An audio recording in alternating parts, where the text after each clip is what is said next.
मैं doctor Gulab Chand Meena, associate professor SRP, government PG college Bandikui. आज हम देखेंगे रिलीजन पर अम्बेडकर के क्या थॉट थे, क्या विचार थे, धर्म के प्रति उनके क्या दृष्टिकोण थे, उसकी हम चर्चा करेंगे। और उसके बाद हम देखेंगे कांग्रेस और गांधी और कांग्रेस के प्रति क्या दृष्टिकोण थे, अम्बेडकर का देश प्रेम, राजनीतिक स्वतंत्रता, राष्ट्रीय एकीकरण पर उनका दृष्टिकोण क्या था। विभिन्न प्रकार के दृष्टिकोणों की हम चर्चा करेंगे। अम्बेडकर एक उदारवादी दृष्टिकोण के रूप में था। कार्ल मार्क्स और मार्क्सवाद के प्रति क्या दृष्टिकोण था। डॉक्टर अम्बेडकर एक धार्मिक नेता नहीं थे,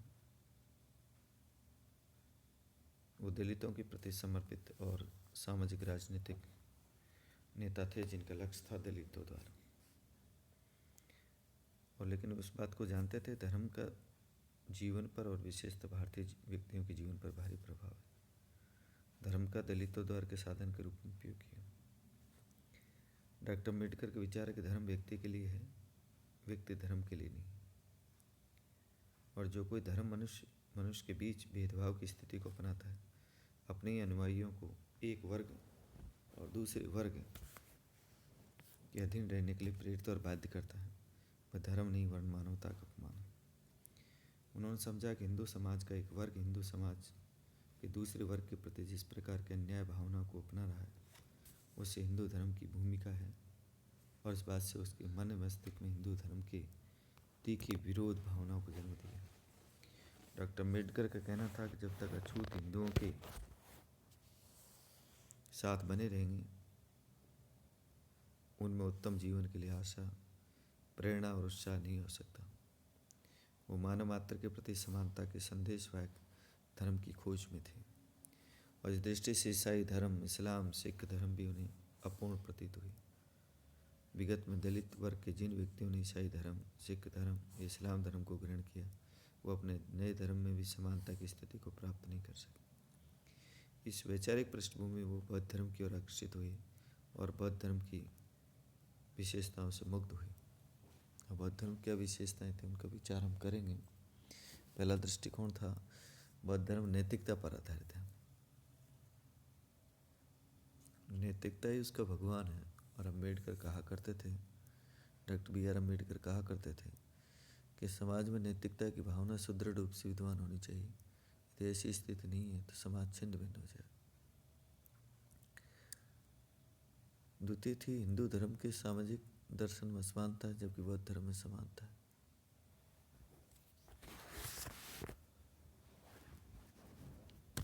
और तीसरा था, धर्म तर्क पर आधारित होना चाहिए, जिसे हम विज्ञान भी कह सकते हैं, और धर्म के द्वारा गरीबी को बढ़ावा नहीं दिया जाना चाहिए।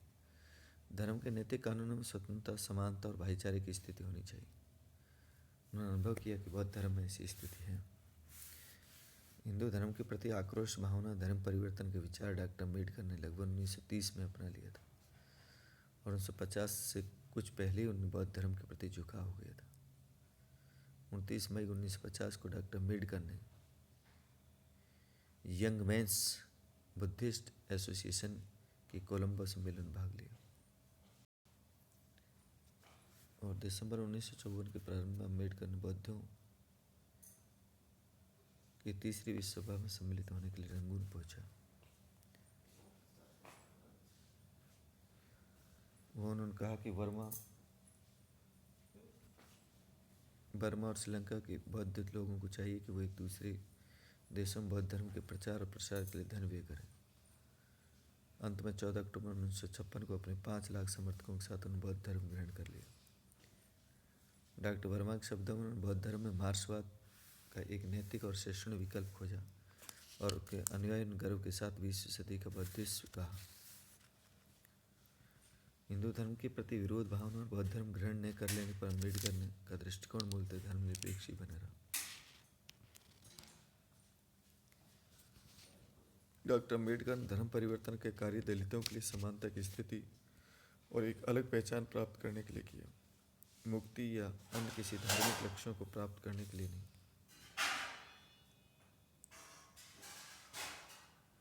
सन 1956 में किए गए धर्म परिवर्तन के पीछे जो मनोभावना थी वह सन 1935 में दिए गए उनके इस भाव से स्पष्ट है, उन्होंने कहा था क्योंकि हमारे दुर्भाग्य में हमें हिंदू नाम दिया इसलिए हमें व्यवहार सहन करना पड़ा।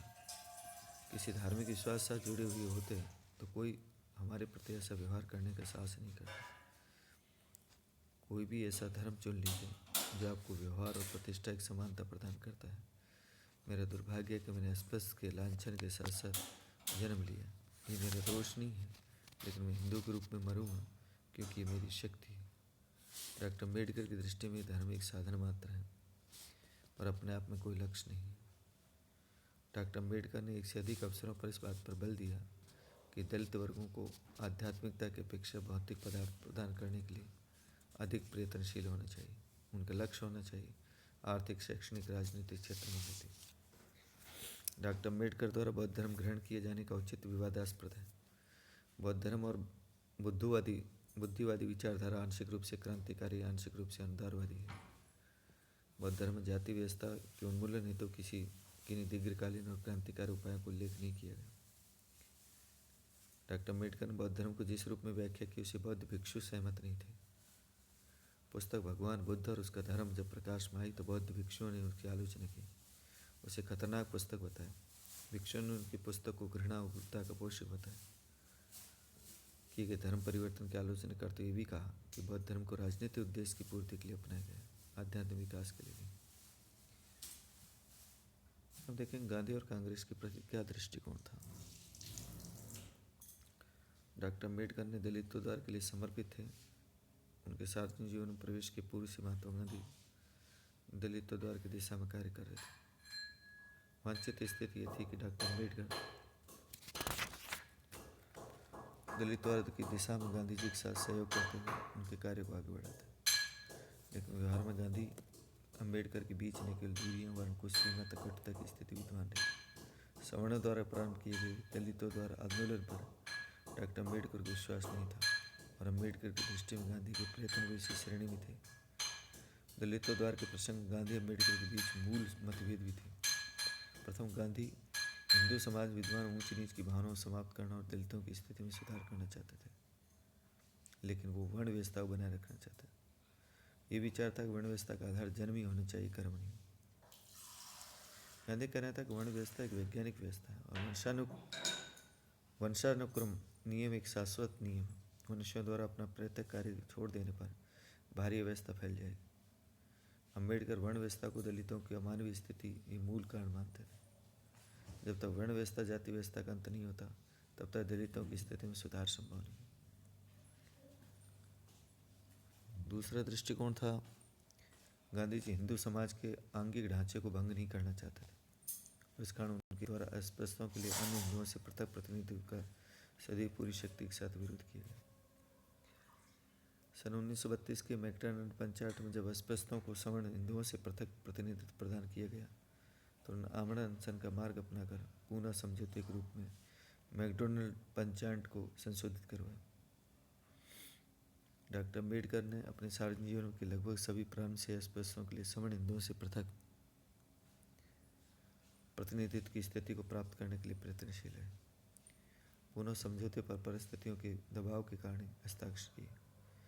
द्वितीय गोलमेज सम्मेलन में गांधी अम्बेडकर के बीच मतभेद का सबसे प्रमुख मुद्दा अम्बेडकर द्वारा की गई अस्पृश्यों के लिए पृथक प्रतिनिधित्व की मांग थी और अम्बेडकर ने इस सम्मेलन में कहा था कि यदि मुसलमान सिखों के पृथक प्रतिनिधित्व के से राष्ट्र विभाजित नहीं होता तो दलितों को पृथक प्रतिनिधित्व से राष्ट्र किस प्रकार विभाजित हो जाएगा। सन 1956 जब अम्बेडकर उनके अनुयायी धर्म परिवर्तन किया तो गांधी जीवित नहीं थे, लेकिन ये तथ्य गांधी की दृष्टि में इस प्रकार धर्म परिवर्तन करने तो कोई औचित्य था और नहीं कोई आवश्यकता थी। अम्बेडकर ने केवल गांधी और गांधीवादी विचारधारा व तत्काल भारत के सबसे प्रमुख राष्ट्रीय संगठन भारतीय राष्ट्रीय कांग्रेस का विरोध भी किया। गांधी के नेतृत्व में कांग्रेस ने दलितों द्वारा का कार्य किया, लेकिन कांग्रेस का सर्वप्रमुख लक्ष्य देश की राजनीतिक स्वतंत्रता था।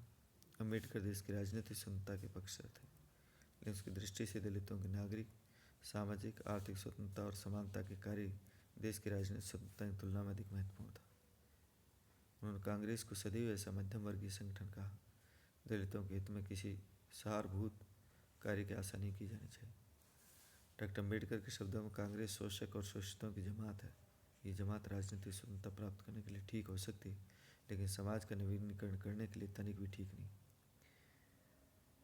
एक अन्य प्रसंग में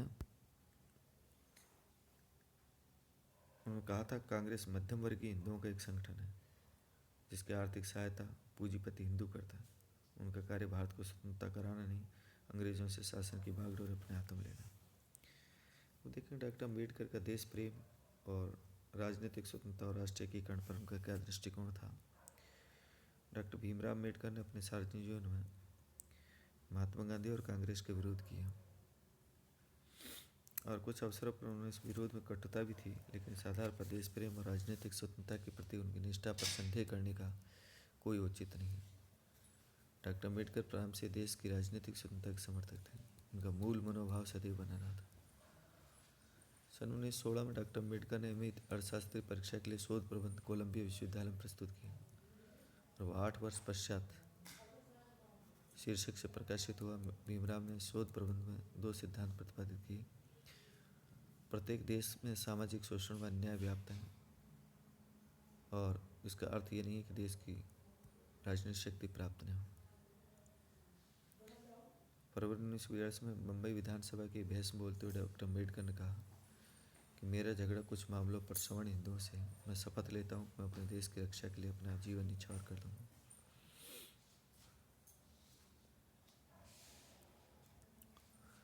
डॉक्टर बी आर अम्बेडकर ने 1942 के भारत छोड़ो आंदोलन का विरोध किया और गांधी जी द्वारा संचालित इस आंदोलन को अनुत्तरदायित्वपूर्ण और पागलपन का भरा कार्य बताया। लेकिन इस प्रसंग में इस बात को ध्यान में रखना होगा कि भारत छोड़ो आंदोलन का विरोध तो उदारवादी नेता तेज बहादुर संप्रू और हिंदू महासभा के नेता सावरकर के द्वारा किया गया। ये देश की स्वतंत्रता का विरोध नहीं था, ये तो देश की स्वतंत्रता के लिए अपनाई जाने वाली रणनीति और व्यूह रचना की मतभेद थी। डॉक्टर अम्बेडकर ने केवल प्रबल देशभक्त और राष्ट्र की एकता को बनाए रखने के लिए प्रबल समर्थक थे। कुछ पक्षों द्वारा कहा गया कि अम्बेडकर ने भारत के विभाजन और पाकिस्तान के निर्माण में रुचि ली।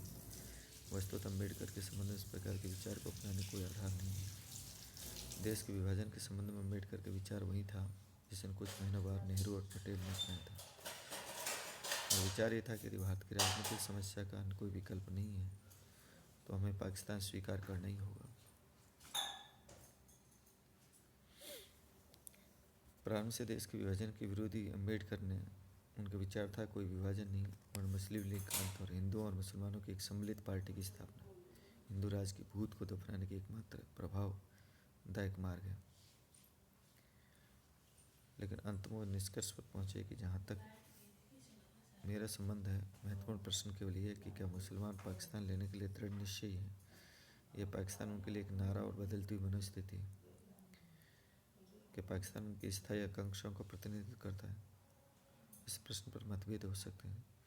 एक बार निश्चित हो जाए कि मुस्लिम वर्ग पाकिस्तान चाहता है तो इसमें संदेह नहीं कि बुद्धिमत्तापूर्ण मार्ग उसे सिद्धांत रूप में स्वीकार कर लेना है और ये स्थिति विभाजन के प्रति उनके यथार्थवादी दृष्टिकोण का परिचय देती है। और यथार्थवादी दृष्टिकोण अपनाते उन्होंने कहा कि पाकिस्तान हिंदुओं मुसलमानों दोनों को दास्ता और अतिक्रमण के भय से मुक्त कर देगा। अम्बेडकर ने प्रस्ताव किया कि भारत के सभी मुसलमान पाकिस्तान और पाकिस्तान से सभी हिंदू रूपांतरित हो जाएं, इससे कोई झगड़ा या खून खराबा न हो। लेकिन अम्बेडकर ने इस बात पर किसी ने ध्यान नहीं दिया। भारत के कुछ महान राजनेताओं के समान थे, अम्बेडकर ने ऐसा सोचते थे कि एक बार भारत का विभाजन हो जाने के बाद देश की एकता को पुनः प्राप्त किया जा सके। और 1946 के अंतिम दिनों में उन्होंने कहा था कि मुझे कहने में कोई हिचकिचाहट नहीं होगी कि जिस लीग ने देश के विभाजन के लिए आंदोलन किया, कुछ दिन पश्चात जब जागृति आएगी, ये सोचना प्रारंभ कर देगी हर प्राणी के लिए संगठित भारतीय अच्छा था। कहने की आवश्यकता नहीं कि विचार यथार्थवादी से बहुत दूर था। डॉक्टर अम्बेडकर ने देशी रियासतों को जो प्रस्ताव किया उनमें भी ये नितांत स्पष्ट था कि अम्बेडकर राजनीतिक किरण के प्रबल समर्थक थे। 1947 में दोनों देशी रियासतों में परामर्श देते हुए कहा था कि रियासतों को अपनी प्रभु सत्ता ये भारतीय संघ में मिला लेना चाहिए। उन्होंने आगे कहा कि उनका स्वतंत्र रहकर संयुक्त राष्ट्र में मान्यता और शिक्षा प्राप्त करने के विचार कल्पना रोग में रहने के समान है। डॉक्टर अम्बेडकर शब्दों में डॉक्टर वीपी वर्मा कहते हैं कि इसमें संदेह नहीं कि वो देशभक्त थे और राष्ट्रीयकरण के विरोध नहीं थे। कोई भी उनके विचार का विरोध नहीं कर सकता था। अछूतों के लिए हिंदुत्व और उन पर लादी की घोर अपमानजनक स्थितियों का विरोध उनकी मुक्ति ब्रिटिश शासन में देश की राजनीतिक स्वतंत्रता प्राप्त करने की तुलना में अधिक आवश्यक कार्य था।